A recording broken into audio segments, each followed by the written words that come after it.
Welcome to the War Room. This is War Room Pandemic. We're on Capitol Hill in the old Breitbart Embassy. It's Saturday, the 30th of May, the year of our Lord 2020. Greg Manns, Jack Maxey, Stephen K. Bannon. We're here for another special. It's a Saturday, and we're Descent into Hell Part 7. Seems like only yesterday we started this, guys. Now we're in the 7th week of doing this. Descent into Hell Part 7, the crisis in Hong Kong. We've got a full show to you today for voices of people from Hong Kong and from mainland China that are here to represent exactly what's going on, what the stakes are in China, what the stakes are for the people of Hong Kong, these amazing patriots. And we've said for it comes up on next 4 June will be the anniversary when Miles Gore and I started doing the broadcast into Hong Kong and into China about this revolt that took place in Hong Kong. It started on a Sunday. It started as a peaceful protest. I think 3 or 4 million people showed up. Hong Kong's only got 7 million. The Chinese Communist Party vapor locked. I mean, they absolutely locked up. And now we're at a centerpiece of a geopolitical crisis. This pandemic, the economic crisis that triggered the financial crisis. Every day of the week, 6 days a week, we're on that in War Room Pandemic. We do these specials to look at it from the lens of the Chinese people that are oppressed by this dictatorship. And on Friday, the President of the United States, yesterday, the President of the United States went into the Rose Garden, flanked by his top advisors, even got Wilbur Ross up from Florida. Somebody woke Wilbur up and got Wilbur up to watch this or to be up there. You had Navarro, had Wilbur Ross, had Mike Pompeo, had Steve Mnuchin, Secretary of Treasury, the starting lineup of the Trump administration. And the president either threw down or didn't throw down hard enough. It's kind of a split decision on what the pundits think. I care what Greg Manns and Jack Maxey think. So, Jack, you're an old China hand. You're on December 26th. You're the first guy, the first foreign devil to give a heads up that there was a SARS outbreak somewhere in central China. What do you think? How do you assess what the president did in the Rose Garden? I don't think anybody's ever heard the president speak this way to China directly. I think he was deadly serious. I don't think that there was any gamesmanship at all. He said, "My announcement today will affect the full range of agreements we have with Hong Kong. Actions to revoke Hong Kong's preferential treatment as a separate customs and travel territory from the rest of China." He said also that he does not think that anything, very little, will be left on the table. He sounds to me like he's out for bear. You've seen the Committee on the Present Danger. We laid out 12 actions that should be taken, and doing a bonus, which was take the Chinese Communist Party to the Security Council of the United Nations as an emergency. Do you think? And I realize we pride ourselves in being the hawks. We put it out there. How close do you think he came to actually what the Committee on the Present Danger said, which was a full break and an in-your-face cutting off of all capital and all technology? Well, I think it's coming. The other thing that he said, which should be a wake-up call for everybody, he said that he has directed his people who are in charge of our capital markets to come up with a solution tomorrow, yesterday, for how we're going to get these Chinese companies to either comply with our regulations or delist them. Greg, you're an expert in politics and political communications. One of the things, you're also a Pennsylvania guy. What the president said, how is that going to play in the heartland of this country for the people with manufacturing jobs, et cetera? Do they take this as just more talk, or is this something they haven't seen before at any president? This bold action is going to be one of the defining moments of this election cycle. You think so? Absolutely. Southwestern Pennsylvania, the Northeast, the jobs that have gone away because of our reliance on China, those people were impacted. And they see this bold action, and they're going to come out in droves. Now, why is it there's some people saying, hey, Trump was obviously upset. He's got Minneapolis on his mind. He's tried the Twitter thing to divert the attention into Twitter. That's not quite working out, right? He's got this thing that he's CNN's Chiron's got. Trump is suggesting or pushing people to have violence against the protesters or the demonstrators or the looters, however you want to describe it. And all he did, he found an easy punching bag to his buddy Xi, and he went out there and he gave 3, 4, 5 minutes of hot talk and talked about a lot of stuff he's going to do, then dropped the mic and walked off with no questions because he didn't want to be pressed on details. And the big tell is the market initially went up. So, Jack Maxey, you're savvy. You worked on Wall Street for many decades, right? In good times and bad. The market was 350 down when he began talking, and we thought, oh my gosh, this thing's going to slide. On a Friday afternoon. On a Friday afternoon where people were a little bit worried because we'd had such a good week, right? You know, people don't want to go into the weekend with all this doubt. And it actually went up. At one point, it was positive. It ended the day down 55. So, or it's now at 55. But don't they think that that's the tell that this was happy talk? No, I think that the tell is that this has probably been priced into it. Think about it. A lot of the companies that are getting crushed because of their Chinese exposure have already taken it on the chin. I think that what you're also seeing, and I think that we can take some credit for this, you're starting to see the American people realize that this fight is really about the American character, right?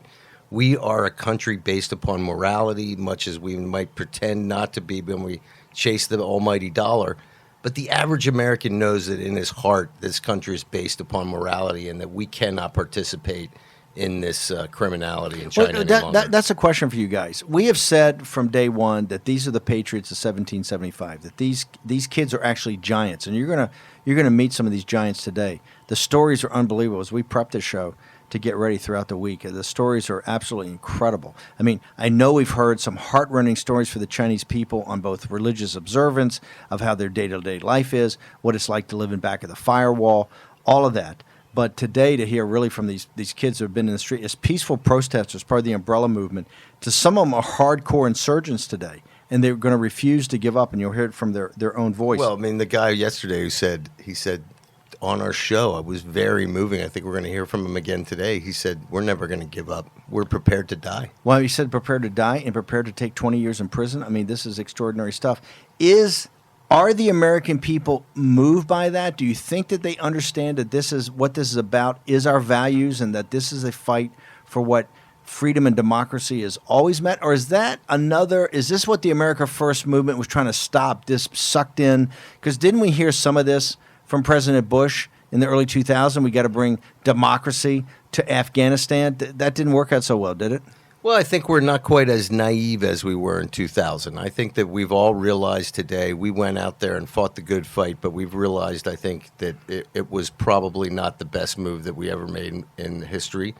The American soldier kept his honor. He never lost in the battlefield. We've done this before.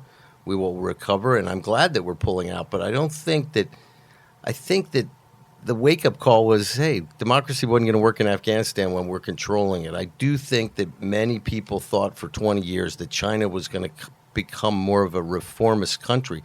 And we've seen since Xi's been in power for the last, say, 6-7 years, it really has become much more oppressive than it was a decade ago. Is that us fooling ourselves? I mean, we did the same thing in the Soviets. You go back and look at the great war that President Reagan fought to really bring this to victory, not to just go along with it. You heard when Reagan got there, what you have to do is you have to reach out to the reformers. You have to reach out to the liberals in the Soviet Union. And after it was all over, we realized a lot of that was just fake. That was to get the World Council of Churches and all these peace movements that said, we got to work with these guys because they're really reformers there. And at the end of the day, it's all KGB. And then we recognize that the World Council of Churches is actually WCKGB, right? Well, that's my point, that they're all front organizations, but that everything that was supposed to be reformer was all either totally phony or had no power. That you have reformers they would send to these Western conferences and make liberals feel better, but they had no stroke inside the Soviet Union, inside the Politburo, inside the decision. Isn't that what they push forward Lee He and they push forward? Remember, one of the reasons we're in this situation, and President Trump is so angry, for a year and a half, after being the first guy that braced him up, for a year and a half, they worked with him every day on the centerpiece of what his first term account was going to be, which was the trade deal. Lighthizer-Trump trade deal in May of 2019 was a 200-page document that went into as Navarro calls them, the 7 original sins of the CCP's economy: state-owned industries, the forced technology transfers, everything to do, every different aspect, and they had both visibility, accountability, and enforceability to take care of that and integrate the Chinese Communist Party and their economy into the world system. They walked away from that. They walked away from that. At the same time, they said, we're going to different tech standards. We are essentially going to walk away from this, and we don't care, right? We're going to have a separate system than the West, and it's the West problem. Well, I think one of the big problems historically is that the American character is somewhat naive. Mainly, I think, because we're optimistic in our nature, and we tend to think that other people think like us. I think one of the great things about travel and going around the world is finding out that that's not the case. So I do think that when Americans may start out naive, but when they have their eyes open, they become, That's really the other three turnings. If this is the great fourth turning in the revolution, it took us a long time to get there. 20, 30 years of this thing going back and forth, and it finally reaches a head. Same with the Civil War. Civil War brewed. American people don't want to go to war. Same thing with World War II. I keep reminding people, we didn't declare war on Hitler. He declared war on us. After Pearl Harbor, it wasn't a joint war. It was 2 days later. We still hadn't declared war when Hitler, boom, because the United States has always been very hesitant.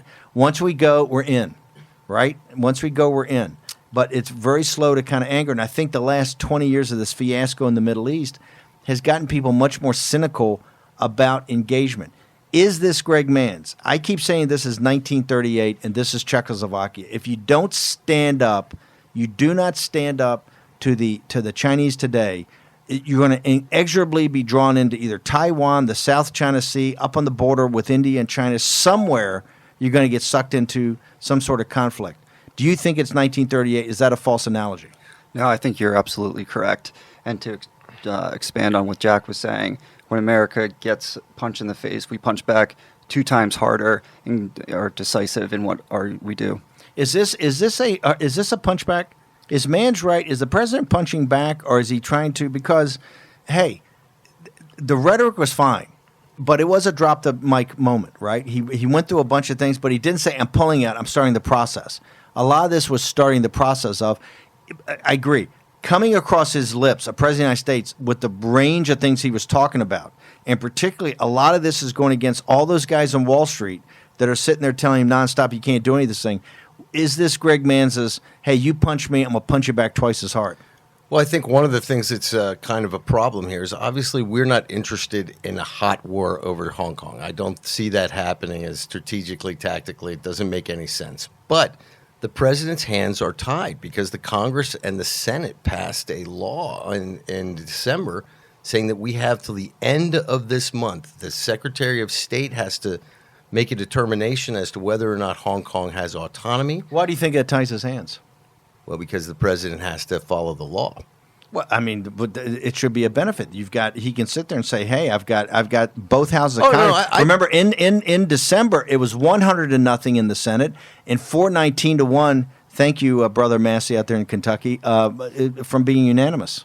Well, I think his hands are tied because he's going to have to follow through with what he said. I mean, the law is pretty clear. Pompeo has already certified that they lack autonomy, which is written into the law, and now the president has till the end of the month to pull the trigger. You're listening to and watching Descent into Hell Part 7. By the way, we've got almost 9 million downloads on the podcast, over 100 million views on all the different distribution platforms. You can get us everywhere, YouTube, Facebook, America's Voice.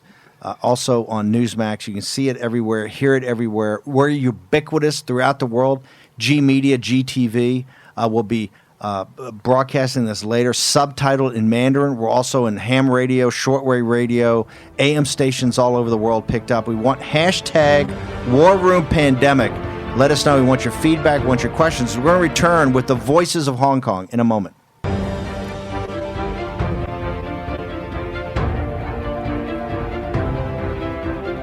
War Room Pandemic with Stephen K. Bannon. Here's your host, Stephen K. Bannon.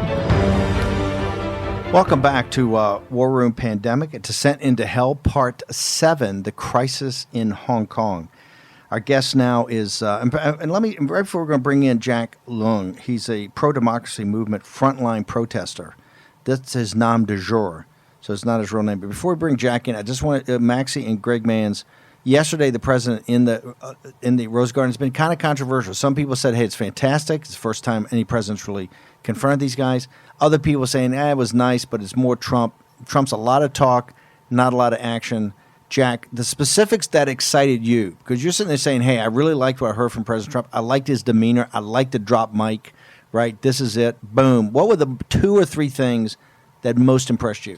Well, number one, he pointed out that the whole world was excited that Hong Kong was going to be one country, 2 systems, and there was a lot of optimism about that 25 years ago. He says that the Communist Chinese have dashed that optimism for the world, that they have broken their agreement with the world. I think it's very, very aggressive. You got to remember, this is a guy who's couched every single press conference with discussions of China, with talk about his friendship for Chairman Xi. There was no friendship comments at all. What did they say? He said something about state security. He said about state security being involved in Hong Kong. Well, he says that there's a chance that, does this mean that state security is going to expand itself into Hong Kong? And I think that's something very serious that everybody should be worried about. And I'll try and find his direct quote.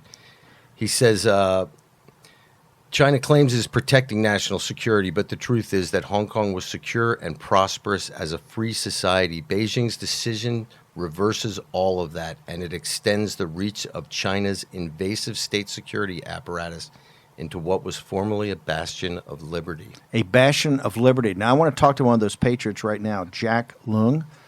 He is that's his nom de jour. He's from Hong Kong. He's one of the protesters. Talk to us about the tactics of the protesters. You know, what the Chinese Communist Party are telling us, Jack, is that what started out as peaceful became a group of hooligans and a group of criminals. They say that you and your friends are criminals, that you guys are bad guys. The President of the United States is saying, hey, we're seeing the involvement of the state security apparatus of this totalitarian dictatorship now get involved in Hong Kong. Walk our audience through what's the reality, what's the truth.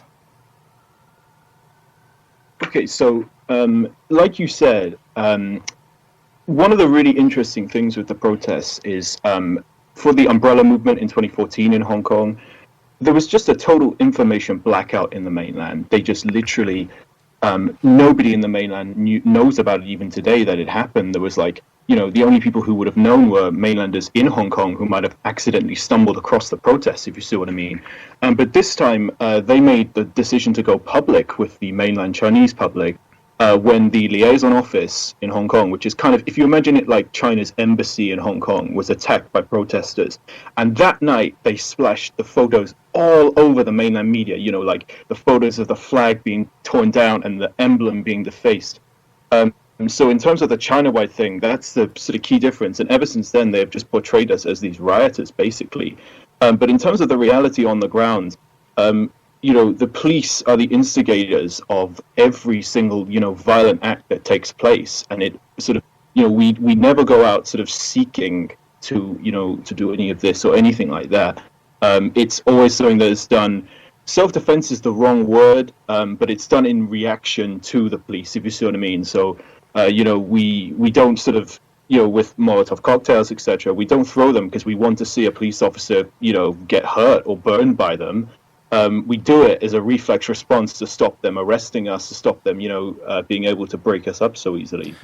That's the sort of reality of things and why they turn violent. So here's what for this. We have a world audience here, and particularly a very strong audience in the United States and then later in the day in mainland China when it gets blown through the firewall. Walk us through. You're a young man in his early 20s. You've told me in prepping for this show that a lot of the people you see out there are 16, 17, 18 years old. How did this young group of people, when in the rest of the world, young people are tough to motivate towards politics? I've spent many years in Hong Kong. The one thing that always got me about Hong Kong, they were totally apolitical. They only were worried about one thing: working, family, and making money. Okay? Walk us through your journey. How did you get involved in this, and how did you become one of the leaders in this? Well, you're absolutely right, first of all, about there's a sort of stereotype of Hong Kong as a sort of famously pragmatic, and it's a very accurate stereotype in terms of the history. It's very, very accurate. And so my previous involvement prior to June, when the protest started last year, I used to work for a pro-democracy political party during my summers, because I'm still at university, but I used to do a lot of work for them. And then when the protest sort of started and, took a sort of violent turn, I grouped up with some of my friends who I was at school with. And I spoke on your show yesterday how basically the way I would always describe our organization of frontliners is it's the same with insurgent groups in terms of a cell structure, right? So the only frontline activists that I know are the people who I went to school with, who I've made contact with, and are out on the front line with. I don't know anybody else at all. Hold on, hang on, because this is going to blow people's heads up. You've had millions of people in peaceful protest, but there have been hundreds of thousands, if not millions, out there in the protests that turn violent because of police activity, and then what we call the insurgency. And the Chinese Communist Party continues to tell the world this is an organized. You got Miles Guo, you got Steve Bannon, you got the black hand of the CIA, you got British military intelligence. This is foreigners. In fact, the national security law specifically that they're coming up with says this is to keep the foreign devils out, the foreign intelligence services out that are helping organize these naive kids. And that a lot of these naive kids are really a criminal element that are very organized. You're telling our audience that this is basically what we call in economics a self-organizing system, that you don't know really more than your own cell of 6 or 8 schoolmates, the lads that kind of hang together. You also have your thing that in these hundreds of thousands, they're made up of little cells of 6 to 8 people. So the frontline cells are, and there aren't hundreds of thousands of frontline protesters. The sort of number I would put it at might be sort of anywhere from sort of 5,000 to 10,000 would be a sort of estimate. Maybe sort of 20,000 as an upper bound. But yeah, I don't know anyone else who is like a frontliner in this sense. And like I say, it's just like with insurgent groups in terms of whether it's Islamist groups in the West, so ISIS or anything like that. They operate in cells because otherwise the state will just crush you. They can infiltrate, etc. That's why we do it in that sense. Yeah. But you're fighting for democracy. You're fighting for the original deal. But state security, they're saying you're guilty of sedition. You're guilty of sedition against China as a country. You're guilty of sedition against the Chinese Communist Party, that you're ungrateful and that you 10 or 20,000 at the very vanguard have led other naive students into this. What's your response to that? Well, it's just ridiculous. And also, sorry, I didn't actually address your foreign forces point. I've really got to do that in the last question. I mean, it is just such a ludicrous accusation to make. Because the thing is as well, when they stay with the CIA, as if the CIA doesn't have Asian guys working for them who could blend in on the front lines with us. You know what I mean? It's just so ridiculous. They think, oh yeah, they're going to pick this all-American white guy or whatever, something like that. It's just a ridiculous accusation. But no, of course, the evidence that state media produces is literally their evidence is, oh, look, here's a picture of a white guy at the protest. And it might be a journalist, it might be a bystander. It's just, do you know what I mean? It's just so ridiculous. And there was a great thing I saw the other day, because they always try and pull a silent majority card on us, right? Which is just rubbish on so many levels. So I can explain to you recent survey statistics from the government's own reports, which demonstrate that that's just complete horseshit, really. But one thing that I thought I saw on social media the other day, which was really good, is, they just had the National People's Congress gathering in Beijing. Oh, yes. They got a photo of the Hong Kong delegates to their outside, I think it was the hotel that they were staying in, with a big banner saying, "We support the national security law." And there was someone put on one of our social media sites in Hong Kong. It's a picture of 100 guys in suits, and they Global Times Hong Kong society, and then a photo of 2 million people on the streets, and they're saying, "Oh yeah, Western organized radicals." It really made me laugh. And it's so true. You know what I mean? It's so true. This very funny. Let's talk about this. What they did in Beijing with the Hong Kong contingent. They passed these national security laws. It's really arrest first, question later. Is that the reality? That's as being positioned by you guys. Is that the reality of what the CCP is going to do now? Well, yes. So you've got to remember, obviously, the protests have been paused during the pandemic for obvious, reasons. Because obviously it started in China, and Hong Kong is obviously right on the edge of mainland. So we rode that first wave, as it were. But basically, the policing tactics over the course of the protest last year was getting towards arresting more and more people. And just a couple of days ago, as the protest basically resumed in response to the new national security laws being passed, the security operation outside the Legislative Council, where actually the new proposed national anthem law was being debated. So inside our Congress, basically, our Legislative Council, I cannot even describe to you. You can go on Twitter or social media and look at the policing operation. They literally for blocks just walled it off. So they made any attempt to disrupt the meeting, because we stormed the Legislative Council in July of last year. And, people wanted to basically do it again. To stop the law passing by literally like physically invading the chamber, right? But we weren't able to because of the policing operation. It was just tens of thousands of officers. Like Hong Kong is one of the largest police forces ratio to the population in the entire planet. We've got 6 million people, and I think it's 30-something thousand officers. Jack, we got to take a short commercial break. We want you to hang with it. Jack Leung from Hong Kong, part of the vanguard of the protest movement of the insurgency. This is Stephen K. Bannon. Descent into Hell, Part 7, The Crisis in Hong Kong. It is Saturday, 30 May, the year of our Lord 2020. We'll be back in a moment.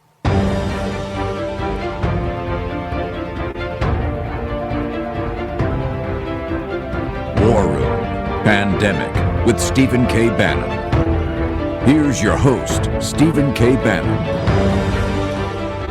Fortune favors boldness. You're going to hear from a lot of bold people today. This is very uncertain times. And in uncertain times, entrepreneurs thrive. The way you thrive is to have the tools at your disposal to help you become a success. NetSuite by Oracle, the world's #1 cloud business system. They are the sponsors of War Room Pandemic. We're very honored to have them. We get approached by a lot of people, but we wanted to partner with them because of the simple reason that they're out there to help entrepreneurs. And the only way we're going to get through this on a global basis is entrepreneurship. One of the greatest places in the world for entrepreneurs is Hong Kong. It's incredibly sad what has gone on there. Jimmy Lai and some of Jimmy Lai's partners, we've actually got a tape we're going to try to play in the next segment, this heartfelt, really thanks to the young people of Hong Kong. Jimmy Lai was in on 60 Minutes back in, I think, October or November. And Jimmy Lai, as you know, he's been, the guys have been on our show many times of Apple News, the paper, the Chinese language paper, CCP paper in both Hong Kong and Taiwan. Jimmy Lai said that we have failed. Our generation failed. We did not take the Communist Party on, the CCP, after the signing of the deal. We knew they were going to try to retrade us. We allowed them to go bite by bite, what the communists have always done and the fascists have always done. Take a little bite, take a little more. We didn't stop them. We didn't stand up to them as they eroded our liberties, eroded our freedoms. And when push came to shove a year ago in the Tiananmen Square, remember, 4 June is the anniversary. It was the 30th anniversary of Tiananmen Square. And in the United States, you had small kind of commemorations of it by some of the Chinese expatriates. You didn't have a big outpouring. One of the reasons is I think Nancy Pelosi, a lot of people in the back of that movement, whether it was Trump derangement syndrome or whatever it was, kind of lost momentum. And obviously in Beijing and China, you had nothing. In Hong Kong, millions of people took to the streets. And what happened, that became a more active protest. The police started to crack down on it. The PLA got brought in. It became an insurgency. And in this, Jimmy Lai said on 60 Minutes, he broke down and cried and said, we didn't have the guts to stand up to them. The young people did. The young people stood up to the Chinese Communist Party, and they're eventually going to win their freedom. This video, the hopefully on AVN or on Newsmax, we're going to play the audio. Jimmy Lai's one of his other partners, a guy who looks like in the 70s and 80s, has an incredibly moving video. And what he says is he talks about the fact of high school and college kids that would not buckle. And if you see this video, it's shocking. The beatings, the rubber bullets, all that. We can play the video. Let's try to. Can we play it right now? Let's play this video right now. It's incredibly moving. Our team at AVN. Let's go ahead and roll. Mr. President, I want to thank my friend Jimmy Lai for producing and delivering this YouTube letter to you on behalf of all the free citizens of Hong Kong. The video you are watching now is showing the little-known leaders of the Hong Kong's heroic freedom movement for the last 12 months. These teenagers are mainly high school and college kids. They are fighting to make Hong Kong a home of freedom, democracy, and rule of law. No different from the founding fathers of the United States of America. 9,000 of them were arrested, all of them beaten, some raped and murdered, and all of them are waiting to be prosecuted. They will not be able to finish their education and will never land a decent job in Hong Kong. Unfortunately, out of the 1.4 billion Chinese, only these few thousand kids have the guts to stand up and fight and sacrifice for the universal value held by the free world. This is what this is about. I mean, this is incredible. It's hard not to get choked up. It's a handful. It's a couple of thousand high school and college kids, Jack Leung being part of them. Look at that video. We're going to play that again later. They're beaten like dogs, rubber bullets, gas, tear gassed, rubber hoses, right? Water cannons. And he said 1.4 billion people, and he included himself and Jimmy Lai in that only these kids had it. And this is a victory. What happened in the Rose Garden yesterday, the start of this process, Greg Mann's talked about people in Southwest Pennsylvania. Your jobs have been ripped out because of Wall Street and the global corporations. Finally, a president of the United States, and some people said it wasn't enough, but it's a start. He got up there in the Rose Garden and said, we're not going to tolerate this anymore. The reason is those couple of thousand kids ripped the mask off so the whole world can see what the Chinese Communist Party is about. Wall Street, their media minions, their spin meisters, their lobbyists, all the money they've put in here, all the lies they've told for decade after decade after decade, and we've accepted it. And what stopped it? Jack Leung and these kids. And you see that video. They're beaten like dogs. And what did Jimmy Lai's partner say? He said they're not going to give up. They would not back down. And Jimmy Lai, in his message before the video, was quite impressive, too. He said, Mr. President, Hong Kong needs help. And we are looking forward to the day the world stands together against the oppressive CCP regime. Bless every one of us. Well, I want to go back to Jack Leung, and who's one of at the vanguard of this resistance and fighting. And I say these guys are the patriots like 1775. You've read the legends and heroics of Paul Revere and Sam Adams and John Adams and President Washington, George Washington, right? All of it that stood against the British. And now you're seeing a real hero. You can't see him because we can't show his face because his family will be locked up and put in prison. This is the kind of guys we're dealing with, right? You can't see, they can't use his real name. You can't use his real name because his family will be locked up. He's not afraid of himself. He said on our show yesterday, I'll die for this. He says, I know I'll probably end up going to prison for 20 years. But he's fighting for freedom, right? How many kids in this country, the volunteers that go overseas are fabulous. My daughter was in the 101st Airborne. The kids at West Point, they're amazing. How many other kids would take to the streets to actually fight for freedom? This is what this guy did against the totalitarian dictatorship of the Chinese Communist Party. Jack, you heard the President of the United States in the Rose Garden yesterday. Be blunt. Is that tell us? Is that help your cause in Hong Kong? Is that what you were looking for? Is that the message that you want to see from the West and from the President of the United States? Well, yes, it's a great start. I would say it's a really great start. He really did let rip, like quite apart from any of the announcements and stuff. Like he really didn't mess around. And the special status, trade status ending, that's it's a painful pill to swallow. I take no sort of relish in watching Hong Kong's economy get trashed, which is what's going to happen. To be honest, I take no sort of I don't relish that at all. We have no natural resources in Hong Kong. We're just a trading port, so we don't have anything to fall back on. We are just a financial services hub and sort of spin-off industries from that. But just on that, we need help clearly from the West. And that's something we need. But I would say one thing, that we're under no illusions that if we are going to, as our sort of the slogan of the protest, liberate Hong Kong, revolution of our time, if we are going to liberate Hong Kong, we're under no illusions that we have to do this ourselves, right? They're not going to be, United States Marines sort of being parachuted into Hong Kong to do it for us, right? We're under absolutely no illusions. We're not asking for that either, right? But what we're saying is that, the West needs to basically stand against the CCP and draw battle lines and make it very clear. I said to you yesterday that we need to move from the language, and the West needs to move from the language of, we are concerned about this, we are concerned about, freedom being dissipated in Hong Kong, to actually language of saying, we will not tolerate this anymore. And if you do pursue this, then you will pay a very heavy price, whether it's economic or otherwise. And the great thing with President Trump is as a president who's prepared to sort of, really sound off sometimes, make some threats and stuff. Like, this is something that, other world leaders won't do, and other past presidents, and people will criticize him for sometimes. But, why not actually just turn up the rhetoric a bit with China when it comes to Hong Kong? Because he hasn't actually. He's done it with China, but he hasn't done it Hong Kong yet. And a real threat would not go amiss. I tell you that. It really would not go amiss. Jack, let me ask you, the foreign policy establishment, Richard Haas and all these great thinkers, and they're saying, well, it should be a graduated response. You shouldn't overreact here.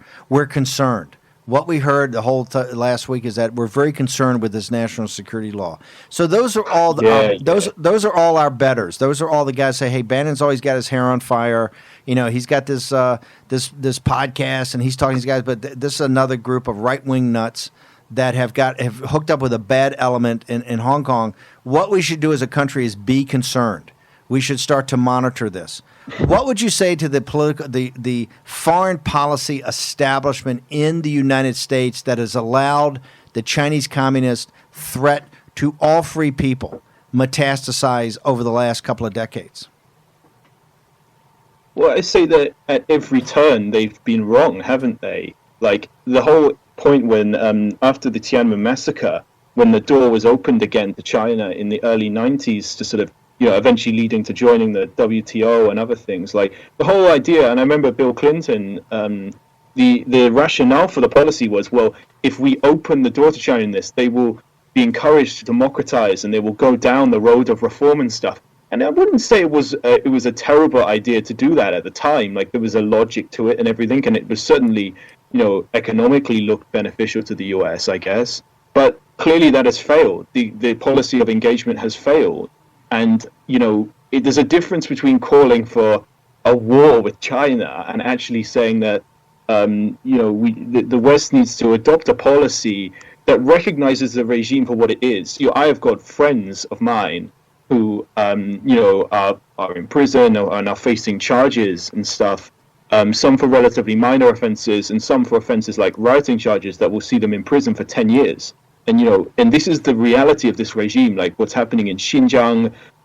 One of the slogans we say in Hong Kong is, Xinjiang yesterday, Hong Kong today, and maybe Taiwan tomorrow. Like, who knows what the future holds for them. And, they've got a great president in President Tsai who takes no crap when it comes to China, But yeah, like, I think that the foreign policy establishment in the West should just sort of maybe just accept they've called it completely wrong in the past, and they just need to sort of accept that the policy of engagement has just failed. It just completely failed. We want you to stay over for another segment, but we've got about a minute for you here in this segment.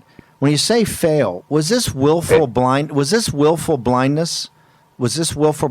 Or I tell you what, let's hold that and we'll get to that. I want to know if it was willful blindness of our political elites.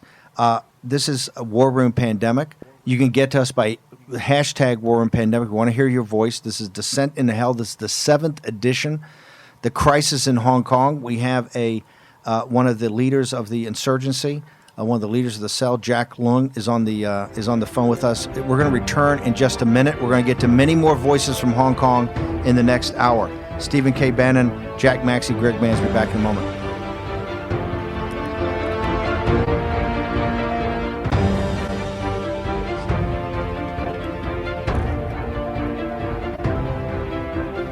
War Room Pandemic with Stephen K. Bannon. Here's your host, Stephen K. Bannon. Fortune favors boldness. We're now in an incredibly uncertain time, and that means that you need to get the tools to mitigate risk. One of the tools of that is NetSuite by Oracle. If you're an entrepreneur, if your company's $1 million to $100 million in revenue, you need this tool. Even more, even if you're bigger than that, you need this tool. Remember, Oracle and NetSuite is the biggest software system online and in the cloud. And so they've got a 7-part analysis of as an entrepreneur, actions you need to take today. Go to netsuite.com/Bannon. It's up on the website. Go right there. Even if you don't have your own business today, you're thinking of doing it. NetSuite's the tool you're going to want to use. It walks you through how you have to think and what do you got to think about as an entrepreneur, from your financial modeling to your capital asset allocation and everything in between. NetSuite by Oracle. Okay, we got Jack Leung on from Hong Kong, a great hero. We're going to play the tape at the top of the hour again. Jack, Max, I know you've had a question you've been wanting to ask Jack Leung. Jack, this is Jack here. Listen, I was curious to know, because I really have felt that our students in America, our young people in America, have not been made aware effectively about what's going on in Hong Kong. What can we do to bring your peers in America on our college campuses into the fold so that they can help you in this fight? Is there something, a message that you would like to give to them? It's a good question. I'm not really sure, to be honest. Like, there are lots of Hong Kongers at pretty much every American university, and awareness raising. Like, so I've just spent, because I'm currently right now in the UK, I've just done a semester abroad at a UK university. I'm a Hong Kong University student at University of Hong Kong, but I've just done a semester abroad. And I was amazed, like, the activism that we have on campus of Hong Kong students raising awareness of the situation. And so, I think more of that at every American college campus, because, we have these, like, political causes on campus, right, in the West that are, like, celebrated things. Like, you have, what's the organization? Is it Turning Point in the US? Like, yes, Turning Point USA. Thing. Kind of, yeah, like, I vaguely follow it and stuff. But, like, I know that's an organization as opposed to a cause. But, you have these kind of, popular student causes and stuff. And, like, I just, hope that as the mainstream media continues to cover it, it becomes one of the sort of premier human rights issues in the world, which it should be for, everyone. And for a lot of people it is. But, like, as to something specific, I'm not sure what you can really do with students apart from awareness raising, as it were. It's a great question. Thanks. In the UK, we've seen a lot of this in the United States, and we've had Hong Kong students actually talk to us and complain that the mainland students literally attack them and make rumors about them, tell the other American students that kid can't be relied upon, he's crazy, what he's talking about is wrong. And, our students are not necessarily the brightest bulbs, and they buy into what these mainland students are saying about the Hong Kong protests. Have you seen this kind of pushback in the UK on the university campuses by the mainland students against the Hong Kong students? Well, yes, I have. But I would just say that, like, I think their arguments are so terrible, like, the whole pro-Beijing arguments, and also their pitch is really bad as well. Like, they don't know how to make it. So the argument's terrible and the presentation is too. But, like, so I don't, it's really, like, only a few randomers on, like, the internet actually believe them. Like, we are talking, like, 0.01%, I think, of the population actually believe that argument. But in terms of the actual pushback, like, yeah, most mainland Chinese view us as, like, rioters and terrorists. Like, that is the rhetoric. And you can't blame them for thinking that if you, like, analyze the media coverage both on social media, through the state-owned media, and even the non-state media in China, because it's all, the line is the same, even if it's not state-owned, right? And look, you can't blame part of the line that they're using with the new laws they're putting in national security, Jack, they say they're going to break you guys. That they're going to break you. You guys are going to just crack this summer. You're going to try to have some resistance. You're going to crack this summer, no matter what the video says. And Martin Lai and these guys, all your heroism to date is not going to mean anything because they're going to break you. What do you say? What do you and the other insurgents say to that? Well, I say this, right, and it sounds like a cliche, but I say just look at the past evidence, right, which is that every time they double down and they try and, pile more sort of, stones on our back and break us, all it does is just makes us angrier and angrier and angrier and makes our resolve even stronger. There is nothing that they could do. They could, even try and deploy the army or anything on the streets. And, our motto as well is be water. Like, we're not kamikaze sort of bombers. Like, so last week when the police presence outside the Legislative Council was like over 10,000 police officers and like barricades for blocks and blocks, we knew we were not going to get anywhere near the Legislative Council building that day. So we didn't go there. It's quite simple. Like, we're not stupid or suicidal in that sense. What's the point in loads of us getting arrested if it's not going to serve any purpose, right? So, like I say, if the army were to come to Hong Kong, just as sake of argument, like if and I think it is quite some way down the line still. Like, I wouldn't say this is not going to happen imminently, but like, suppose the PLA were to come in, right? We would just probably initially just sort of stay at home and see, right, okay, what the hell is going on here?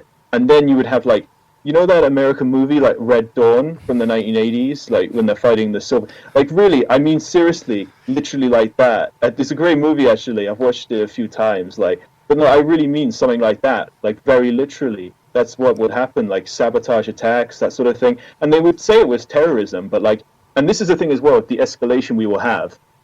There is going to be a massive escalation this summer. There is no doubt about it. If you're asking me what it is, I couldn't tell you because of the cell structure of our movement, right? I have no idea what other activists on the front line are thinking, or how organized they might be or whatever. But one thing I would say is, right, no reasonable person could ever accuse us of terrorism because, like, the defining feature of terrorism is you're targeting civilians, right?